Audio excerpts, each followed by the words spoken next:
Hello friends, welcome back to channel. இது உங்கள் JRU. ஒரு சூற காத்து காத்து காத்து என்ன பார்த்து சூற காத்து காத்து. ஸோ இன்றைக்கி நம்ம விஜய் சேதுபதி அவர்களை பற்றி தான் பார்க்க போகிறோம். ஆமாங்க, நம்ம விஜய்எஸ் அவர்களுடைய ஏஸ் அப்படின்ற ஒரு படத்துடைய ட்ரெய்லர் வந்து ரிலீஸ் பண்ணியிருக்காங்க. ஸோ படத்துடைய ட்ரெய்லர் பார்த்தாலே படம் வந்து ஒரு ஃபாஸ்ட் ரன்னிங் ஒரு மிஸ்ட்ரி ஃபிலிமாக இருக்கும் அப்படின்ற மாதிரி தான் இருக்குது. ஸோ த்ரில்லர் கலந்த காமெடி கலந்த ஒரு நல்ல ஒரு படமாக சூப்பராக ஒரு படம் வரப்போகுது அப்படின்றது ட்ரெய்லர்லேயே சூப்பராக காமிச்சிருக்காங்க. நம்ம முக்கியமாக யோகி பாபு மற்றும் நம்ம விஜய்எஸ் அவர்களுடைய காம்போவும் பக்காவாக இருக்கும் அப்படின்றது செம்மையாக ட்ரெய்லர்லேயே காமிச்சிருந்துருக்காங்க. ஸோ ட்ரெய்லர் என்னை பொறுத்த வரைக்கும் எப்படி இருந்துச்சுன்னா, நம்ம ஏர்லியர் நம்ம விஜய் சேதுபதி பார்த்துருக்கோம்.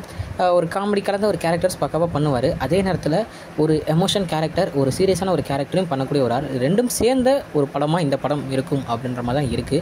சில பேர் நினைக்கலாம், நம்ம ரெக்க படம் பார்த்துருக்கோம், ஜுங்கா படம் பார்த்துருக்கோம், அந்த மாதிரி கதைக்கள மாதிரி இந்த ட்ரெய்லர் எனக்கு லைட்டாக பட்டுச்சு. பட் இருந்தாலும் ஒரு டிஃப்ரெண்டான ஒரு கதையாக இருக்கும் அப்படின்ற ஒரு நம்பிக்கை எனக்கு இருக்குது. ஸோ ட்ரெய்லர் பார்க்காதவங்க பாருங்கள். உங்களுக்கு என்ன தோணுது, நீங்கள் ட்ரெய்லரை பற்றி என்ன நினைக்கிறீங்க அப்படின்றத மறக்காமல் கமெண்ட்லையும் சொல்லுங்கள். ஓகே ஃப்ரெண்ட்ஸ், இதுதான் இன்றைக்குள்ள வீடியோ. இன்னொரு உங்களுக்கு பார்க்குறேன். அது வரைக்கும் உங்கள்கிட்ட இருந்தே போகிறது உங்கள் ஜஸ்பின். Bye friends. நெக்ஸ்ட் வீடியோ மறக்காமல் நம்ம சேனலை சப்ஸ்கிரைப் பண்ணிக்கோங்க. பாய் பாய்.